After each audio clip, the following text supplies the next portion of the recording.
Gombul ma nga ca Saalum lam-lam ca Bawol fu ci nekk benn waxtu du une heure jot na fa waxtu woowee moo jot ci rajo Futur Média xibaaru digg bëccëg gi salaamaaleykum. Moodu bi bàyyeekoon Italie ñëw Sénégal ëndaale jàngoroy coronavirus gi mu feeñe ca Touba jabaramit wàll na ko test yañ ca doon def wane na ne moom soxna si dafa amee coronavirus ci yooyu la jamono responsable association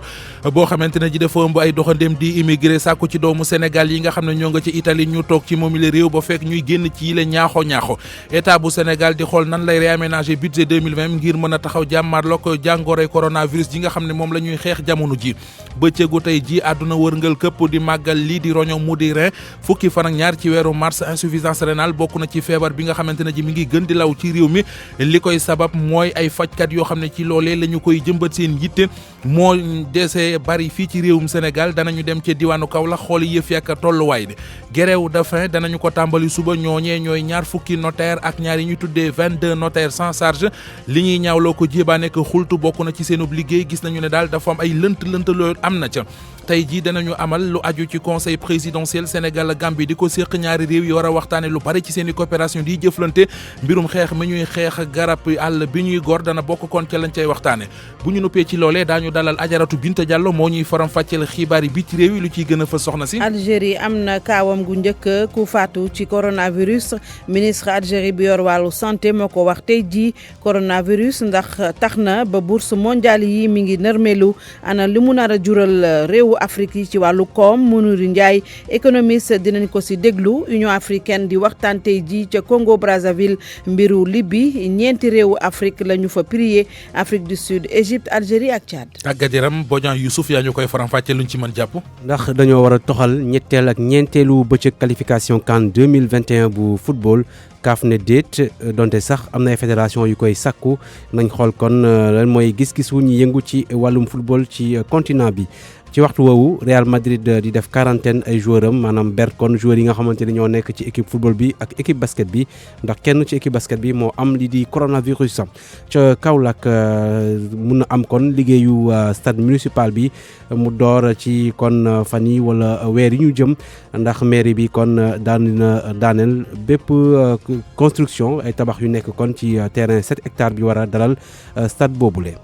xibaaru digg bëccëg gi ci rajo Futur Média ginnaaw biti réew ak tàggat yaram dinaa leen jukki las lëf ci yëglekaay yi xëy di génn bés bu nekk buñ ca noppee daanoo gën ci gis-gis tey ji li ñuy waxtaane moo di jàngoroy coronavirus ji ak taxawaay bi nga xam ne moo ca war a jéegu yi ci Sénégal def loolee ci njeextal xabaar yi lay doon Abdoulaye Diop moo nekk ci machine bi dugge mbokki nuyu leen rafetlu woon beeg rajo Futur Média ni ñu ko junjee woon ci bopp bi rek la ñuy duggee ak yéen ci yaatal gi dooree xibaaru digg bëccëg geeg lu soxal jàngoroy coronavirus benn cas feeñ démb ca Touba beneen feeñaat na fa waaju ko fa yóbboon di Moodu bi jële woon coronavirus bi Italie ñëw mu feeñe ca Touba jabaram jooje nga xamante ne ji dañ doon def ci moom ay test ya la mu ma ne mooy amee na ko moom it Marema Diop ciy leeral.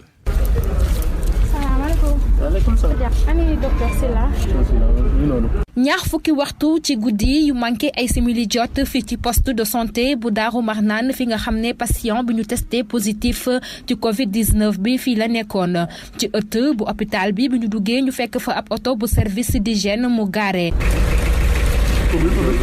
mu ngi yàpp lu bëri ci ay matériel de protection ñoom nag ñu ngi nekk jamono ji di renforcer dispositif bi. lépp ngi ci biir. ay tenue ay masque ak it ay gants lépp mu ngi ci biir ñu nekk di essayer. yi mooy les équipements de protection. ak masque yeeg yëpp. chef d'équipe bi ñu fekk foofu bëggul sax ñu enregistré ko waaye kàddu yi nga xam ne mën na ko bàyyi mooy na xel yëpp dal. fii service d'hygiène taxaw na pour def liggéeyam lépp mat. waaw na xel dal. Marema Diop jëm ci woowile wàll waaye gi la yoon dañuy seeti xibaar bi jëm ci ndaw si nga xamante ne ji. bi ñu defee ay test ci moom ci mu ñeel coronavirus bi gis nañu ne kon da ko amee fàttali ne moom soxna soose nga xamante ne ji mooy jabari moodu bi jóge Italie bu yàggul ñëw fi nga xamante ne ji moo di Sénégal demoon Touba ginnaaw bi ñu gis ci moom ne dafa am jàngoroy coronavirus soxna si mu nekkaloon di jabaram moom it ni ma ko waxee test yi nga xamante ne ji def nañu ko ci seetlu gi mooy dafa amee coronavirus Marema Diop foofee ca diwaanu Touba ci ay leeral. Marema jàppandeegul ci machine bi des na ci ñëwaat jëm ci des ci moom li mbir ba léegi ki nga xamante ne ji mooy Seydina Camara di président association sénégalais ya nekk ca Brescia ca diwaanu Lombardie mi ngi sàkku ci doomi Sénégal ya foofe ñu toog ci réew ma ngir moytu lu mel ne li fi am di jàngoro ji di law ba fekk ñuy lijjanti kon lii di feebaru coronavirus boobee di ci wut ay matuwaay ñu teewlu kàddu yi Seydina Camara ci téléphone Alaaji Njogu Jeen. noonu lañ ko déggee te nga xamante ne si muy suñ mbokkum sénégalais boo xamante ne si dafa jógee fii Italie ñëw Sénégal te ñu gis ne feebar bi dal na ko loolu nag day gën a wane ne feebar bi moom xàmmewul couleur doomu aadama bi xàmmewul diine xàmmewul race boo mënta bokk waaye dañ ci profito lancé waat appel bi nga xamante ne si ñu ngi ko doon def ci suñ mbokk yëpp ak fu ñu mënta nekk fépp fu waay nekk te nga xamante ne si feebar ba laal na réew moomu na nga góorgóorlu toog ci réew moomu ndax dana tax ba lii di réewum Sénégal aussi feebar ba gañ faa mën a saaro ñoo ngi am vraiment njàkkare ci loolu nga xamante ni si am na foofu ci ñaan suñu borom rek mu saafara nin ko waxee woon ca njalbeen ga ba feebar bi duggee Italie ba tey noonu lañ koy continuer di wax ñun ay nitu association lan di sensibiliser suñu mbokk yi di waxtaan ak ñoom saa su ne ndax aussi nit bala feebar bi fekk fa nga war a mën a toog lépp lu la fay fekk mu fekk la fa ñaan ñu nag kenn mu dal ko waaye ak lu ci mënta am rek risque la boo xamante ni si xëy na yéenewun indi ko Sénégal ndax donte ay jàmbur ñoo ko fi indi woon waaye tey ñu ngi ciy tudd ñun ñëpp loolu nag dafa war a gën a mën a tax ñu mobiliser wu waat ñun ci suñ biir toog fi nga xamante ne si fi la feebar bi am lépp lu ñu ciy fekk ñu ci. ba tey ci wooyu la wàll jëwriñ gi ñu dénk wàllu budget dina fak réew mi xam la ne lu aju ci réaffectation budgétaire boo xam ne danañ ko def jëm rek ci gën a wut doole ngir xeex lii di jàngoroy coronavirus gi moom Abdoulaye Daouda Diallo moo ko xamle mu di kàddu yooyu mi ngi ko yëkkati ginnaaw ba ñu génnee ci ndaje mu ñu doon amal jëm ci siwtàngeek programme bii di yaatal Abdoulaye Daouda Diallo ñu déglu ko ci micro Awa Mbaye. coronavirus bi moom jàngoro gu métti la maanaam pandémie la effectivement dafa am conséquence ci suñu économie bien sûr dinañ def ay réaménagement parce que nag loolu su affecté budget sûrement donc il faut ñu waxtaanaat xool lan la ñu war a mën a réaffecté maanaam disons budget bi waxtaan nañu aussi ak suñu partenaire technique financier muy Banque mondiale ak Fonds monétaire ñoom it xam nañu ne à l'image de tous les pays du monde Sénégal aussi dafa jànkonteel ak disons coronavirus bi loolu nag laaj na ay effort ñoom it ñu appuyer ñu si wàllum boobu du Sénégal rek c'est tous les pays du monde qui sont concernés par ça donc xam naa ne Sénégal aussi dafa xaar si partenaires yooyu non seulement appui budgétaire mais aussi ñu am possibilité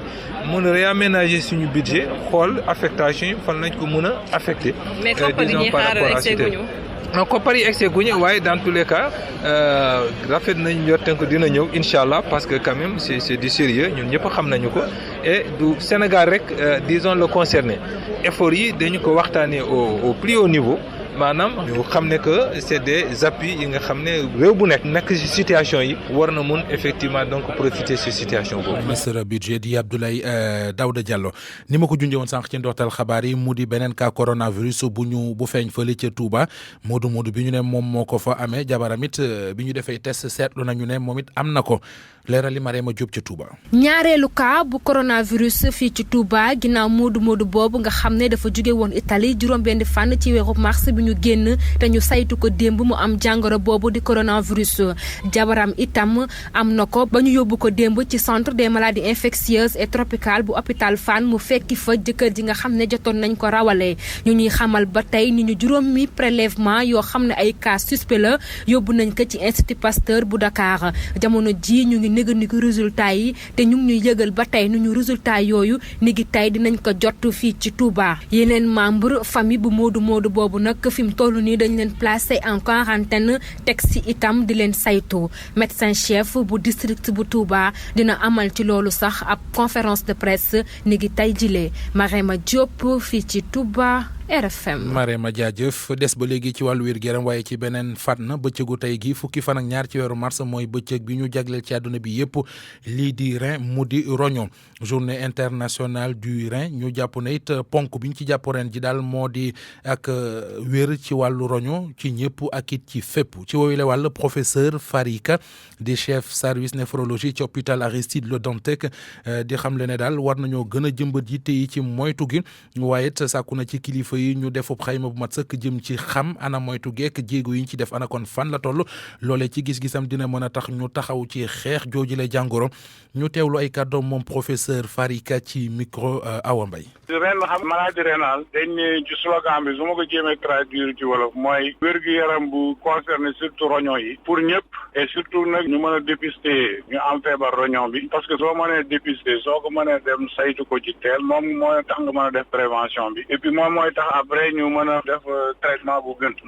mooy que ñëpp mën a bénéficier traitement loolu nag am na solo waaye li ma bëggoon wax ci feebar rein vraiment bari na mënuma la wax jox benn chiffre nag parce que du national parce que defuñ benn enquête nationale ñu ngi ci encore profiter ñaaxaat ñi ci war a liggéey yëpp ñu liggéey ci parce que dafa laaj nag ressources yu bari pour mën a def enquête boobu vraiment ñu leen di ñaax ñu def enquête bi parce que loolooy tax ñu xam tolluwaay bi fu mu toll benn ñaareel bi ñu xam lan moo koy gën a indi xam nañ ko naam mais da nga xam zone bu nekk soo demee tey Fatick suñ defoon enquête bi moo ma nga xam après lii de moo fa gën a bari comme cause soo demee benn région et puis boobaa nga définir sa stratégie prévention parce que ak nag loolu suñu mënti def tant que defuñu prévention ciblée mën nañu ubbi centre dialyse koñ bu nekk def transplantation rénale mais loo ci defit su amee si moomu fet donc nag vraiment fagaru bi nag il faut ñu liggéey ci te balaa ñu ci liggéey nag ñu cerner aspect question bépp ñu xam ko parce que loolu moom lu am solo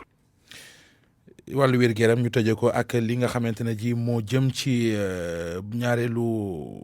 maanaam lu aju ci keneen koo xamante ne ji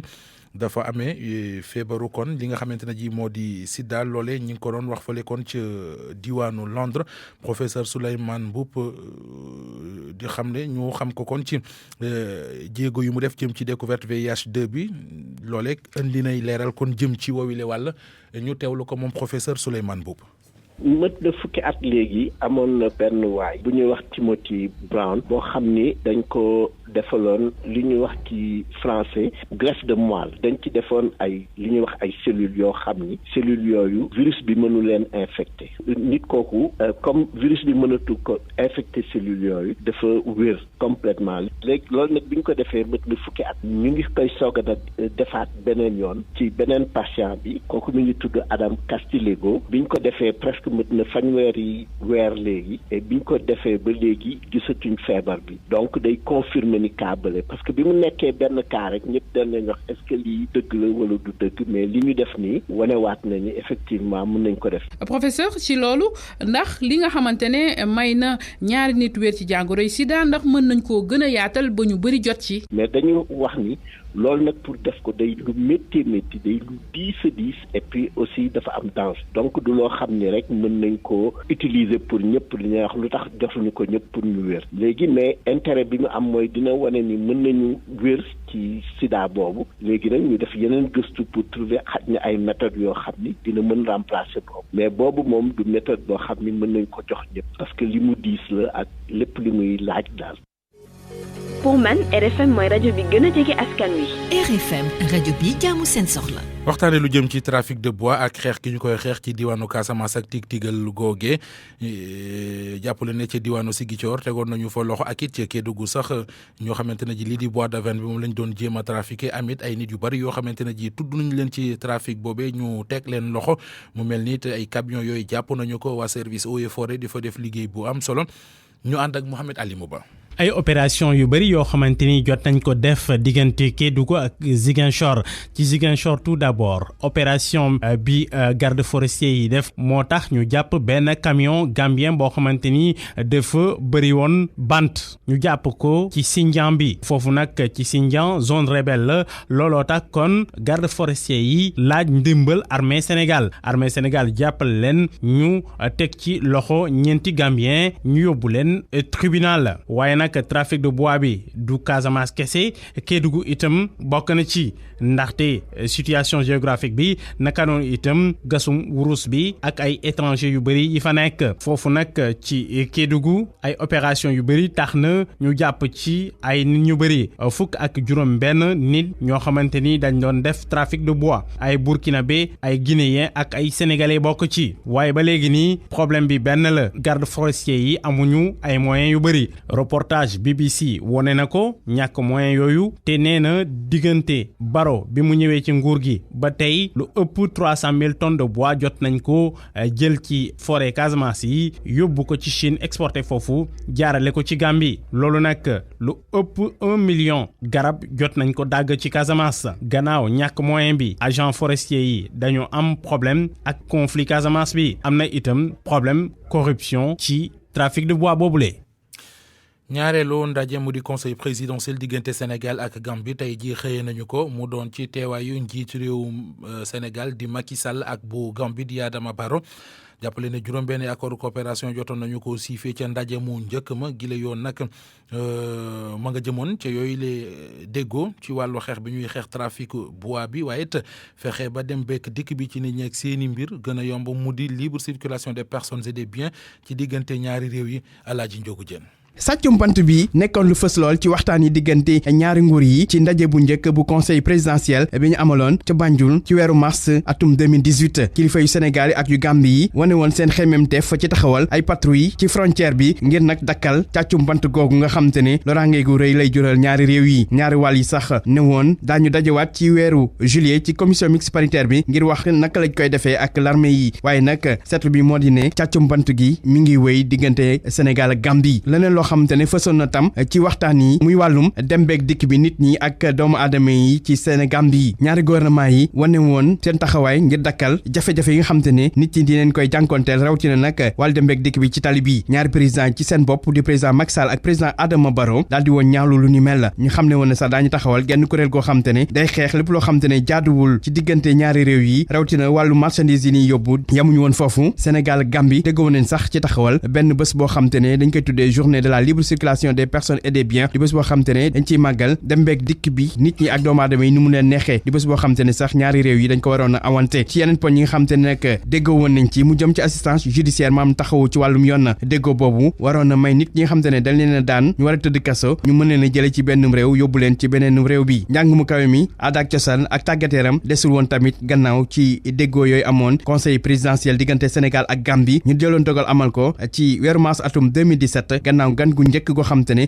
président Adama Barrow amaloon nañ ko ci Sénégal bañ ko falee ci boppu réewum Gambie. ñaar fukki notaire ak ñaar yi nekk ci ñaxtu ci grève de faim la ñu jëm suba ci àjjuma ji lañ ko fas yéenee door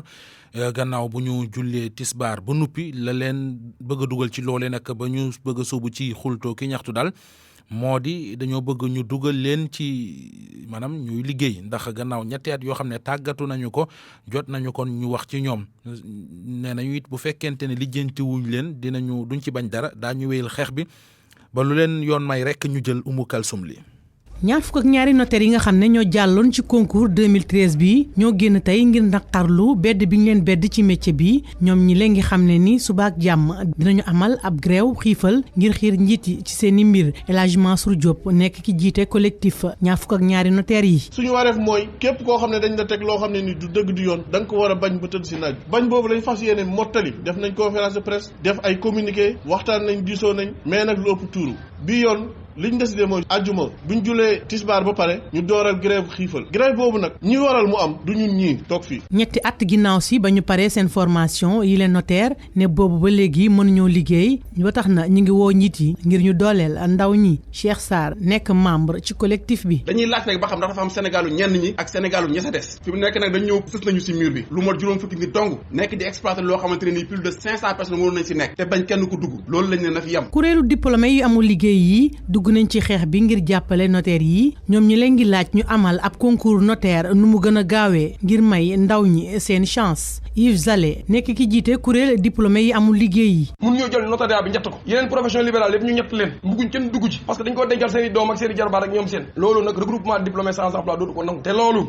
ñu ngi wax état du Sénégal ñu jël seen responsabilité te dootuñ nangu ñu toogaat di xaar duñ leen xaar weer duñ leen xaar semaine concours bi nañ ko ubbi le plus vite possible ba pare ñu jël nit yu doy. ñaar fukk ak ñaari notaire yi ne pare nañu xeex wi ngir xiir njiit yi ñu jël seen ay responsabilité ba noppi wut ay pexe ci seen ay jafe-jafe. Umu Kalsum li ñeneen ñu nekk ci ñaxtoo ki xultu moo di jaaykat yi ñu yëkkatee ca rond point Liberté 6 ñooñee gannaaw bañ leen fa jëlee ndax train BRT bi kon moo fa war a jaar mu di bus rapide transit li ñu seetlu mooy ñu fa yëkkati woon am na ñu tàmbali di delluwaat foofee ndànk ndax gis nañu ne daal projet boobee ñu ko yëkkati lam waroon a àndal yëpp defuñu ko am na kon fu inde bi di folote bokk na ci recensé wuñu ñëpp li ñu bëgg nag mooy ñu jël ci matuwaay bu ko defee ñoom it ñu mën a amal seenub liggéey ni mu waree reportage Adji Marème Thiam.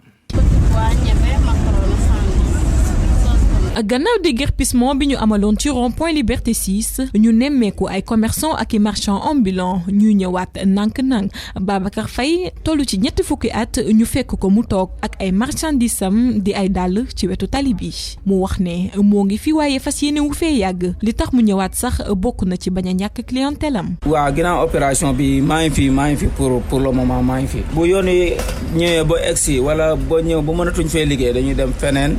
dem wuti feneen foo xam ne mun nañ fa toog liggéey suñu liggéey te duñu am benn problème. ne ni yàgg nañ fi am fi ay clients yoo xam ne dañu fi xam bu ñu demee ba bën a war a toxu feneen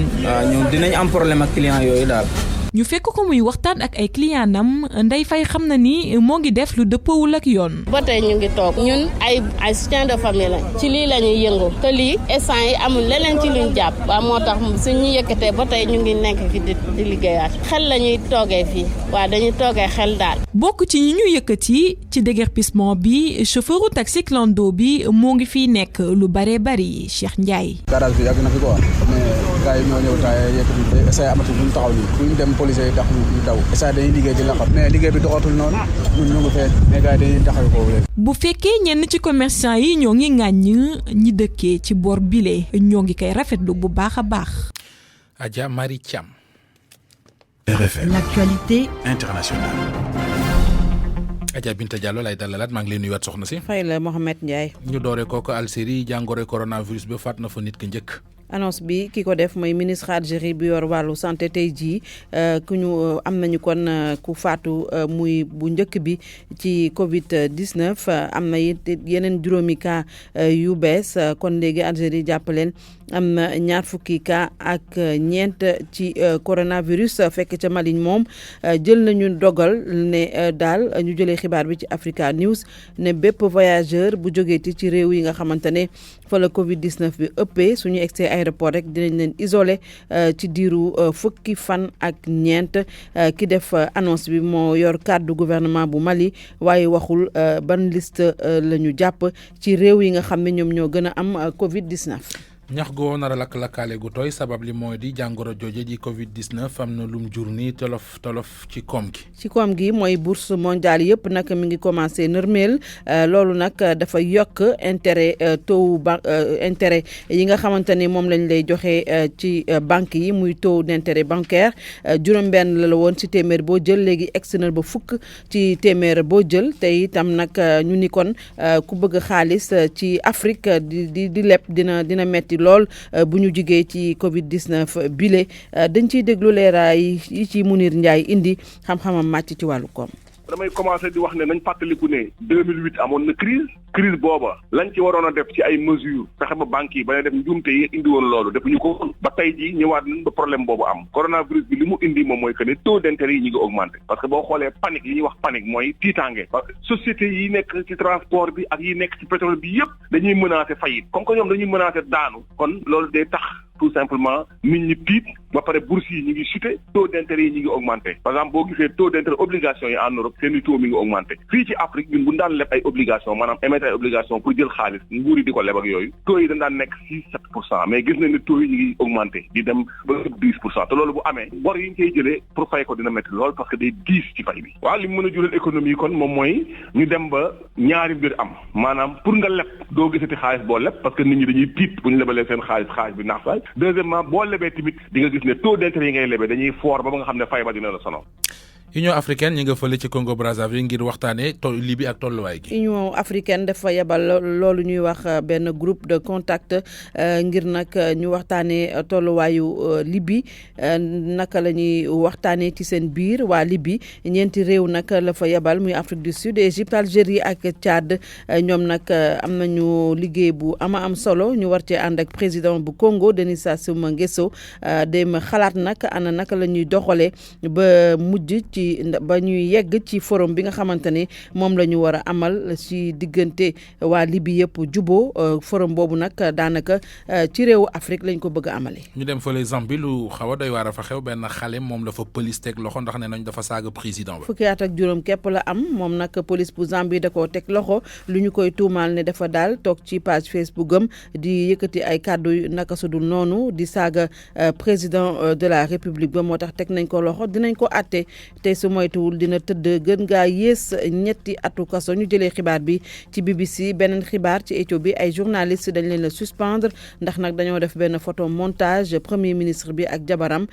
fekk ñu nekk ci seen biir chambre à coucher réseaux sociaux yëpp nag ñi ngi fësal boobule photo montage. moo tax ñu suspendre leen. dañ leen a suspendre. loolu ca man réew la xewe. Éthiopie. jërëjëf Diallo.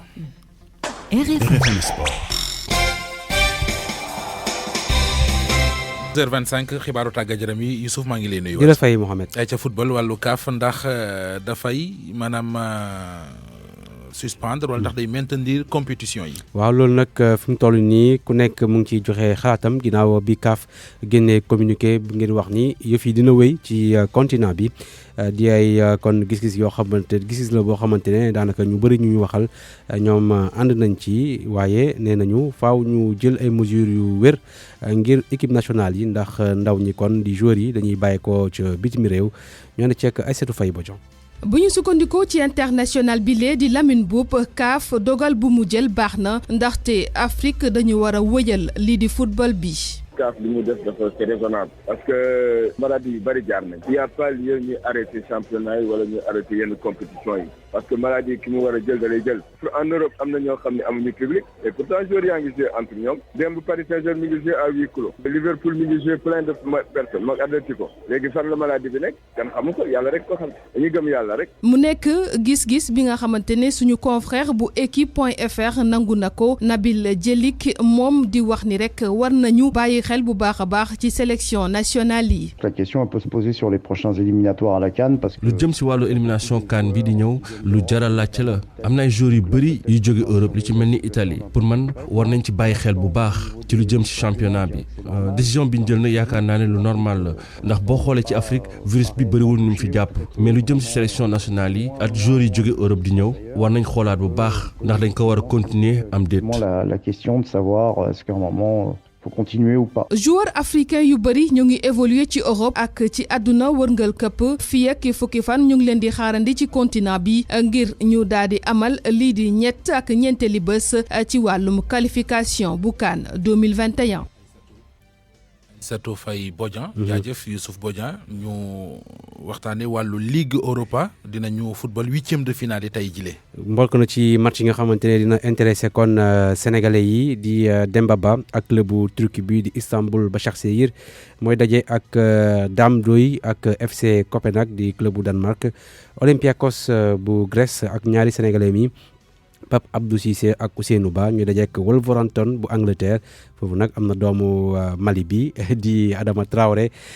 te moom kon Espagne de le judo match yi kon diggante Inter Milan ak Getafe bu Espagne FC Séville ak AS Roma match yooyu dañ ko annulé ndax jàngoro coronavirus loolu tamit moo tax ba Real Madrid dañoo def en quarantaine seeni joueurs maanaam dañ leen ber ku nekk da ngay toog sa kër doo dem entraînement li ko waral mooy dafa am kenn ci équipe bu basket bi bu Real Madrid ku am lii di coronavirus